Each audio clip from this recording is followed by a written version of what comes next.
Well, the story that I have to tell you is a story that comes from Aztec times. And for those of you who live in San Diego, no, I'm not talking about the university. This is the real Aztec times, very ancient. There was a family of mango sellers, or to put it in more modern terms, it was a monoculture. The family was involved in agribusiness in an organic and sustainable way, which was good because there were no farm subsidies in those days. They simply grew mangoes and harvested mangoes and sold mangoes every week in the marketplace. Well, they had a large mango grove and it was a large family and they all worked hard. Well, almost all of them worked hard. There was one young man who did not work hard at all. In fact, he did not work at all. He didn't like to work. He was exceedingly lazy. But here was the thing. He was also exceedingly handsome. He had dark, glossy hair, bright eyes, a dazzling smile, and he was charming. But charm is not the same as hard work. And after a while, this started to affect the family's business. At first, it was just a question of morale, but after a time, it began to impact the bottom line. Now, the family thought that they could just downsize this young man right out of the business, but that didn't seem quite right. So they decided to restructure and to get some professional advice. They called on their local consultant, a pineapple seller, and he ran some statistics and did some means and some projections and administered cooter preference tests to everybody in the business. And then he made a few recommendations.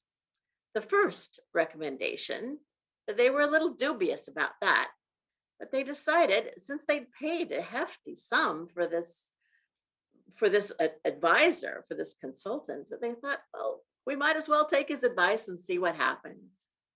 And so what they did was that handsome but lazy young mango seller, they put him in charge of all the sales and marketing. And that turned out to be a stroke of brilliance because now all he had to do was every week to sit in the marketplace surrounded by baskets of ripe mangoes and sell them. And could he ever sell them? He would pick up a mango, kind of squeeze it gently. Then he would run his hand over the smooth skin. He would slice it, and then he would drop the dripping slices into his mouth one by one. And the juice would run down his chin, and he would lick the juice off his fingers one by one. And then he would sigh, a great sigh of satisfaction. And all of the market girls, they would watch, and then they would buy mangoes. And the family, they didn't have to worry about storage or spoilage or shrinkage after that because there were no mangoes left to store or to spoil or to shrink. They simply sold every single mango every single week. It was great for business. And then one afternoon, everything changed. You see, the queen came into the marketplace. She was held aloft in a sort of sedan chair by servants. And as she made her way through the market, she spied that young mango seller. And she sent one of her servants over to get a mango. Now, I told you the young mango seller was lazy, but he was not stupid. And he could see a good business opportunity when one came along. So he didn't just hand the mango to the servant. He decided to bring it personally to the queen in a sort of a customer service that was designed to exceed her expectations. He brought her the mango, he sliced it in front of her, and he offered her the mango slices with a smile and a bow. She bought every mango he had.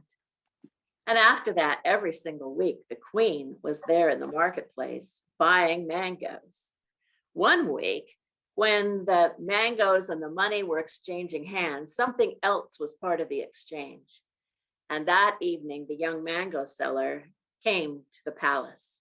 Oh, not the front entrance, but a side entrance obscured in the shadows. And after that, the family had to restructure their business yet again because that young man was not available to sell those mangoes. He had become part of the queen's household. His role? Well, I guess you could say that it was a decorative accessory. All he really had to do was to be available for the queen whenever she wanted him, which was frequently. And the king, if the king knew, apparently he didn't care. The rest of the time, the young mango seller, he lived in great luxury, beautiful accommodations, wonderful clothing supplied by the queen's tailors. And every day he joined the queen for meals. Oh, and such meals. The most wonderful meats with the richest sauces, the freshest and most exotic fruits and vegetables. And one other thing that was not available to the general population, that was chocolate. Perhaps you know that our word for chocolate comes from the ancient Aztec, chocolatl, which means food of the gods. And they were serious about that. Chocolate was only to be eaten by the gods, or by extension by royalty, or anyone else that they gave that privilege to. And so the young mango seller, he lived in beautiful accommodations, wonderful clothes, delicious food, and rich, dark chocolate every day, every day, every day, until the day that everything changed yet again. For the king summoned the young mango seller into his throne room. The mango seller, as you might imagine, was quite apprehensive. But the king greeted him with a warm smile and open arms and an invitation to walk with him through the palace. So they walked and talked and they laughed and exchanged anecdotes. It was wonderful. And that palace, it was in the tradition of the ancient Aztec temples, it was in the shape of a pyramid. And so as they walked and talked, they made their way up and up and up and up. And finally, they reached the very top. And from there, the young mango seller could look out over the entire city. In fact, he could see clear to his family's mango grove. And the courtyard in front of the palace, it was filled with people, so many people. The king greeted them and announced the name of the young mango seller. And all of the people cheered and they sang out his name and they cheered and cheered and cheered and cheered right up to the very moment that the king's priest took his obsidian knife, plunged it into the breast of the young mango seller, cut out his still beating heart, offered it to the gods, and shoved the rest of the mango seller's body into a pit. So that was the end of the young mango seller.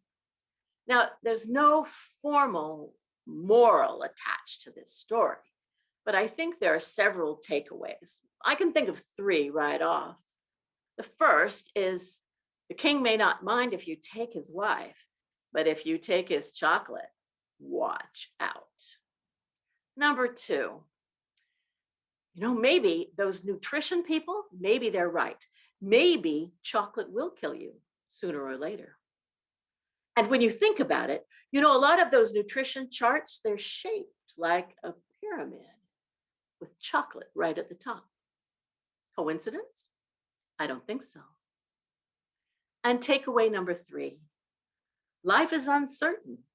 You should eat all the chocolate you can. And that is the story of the young mango seller.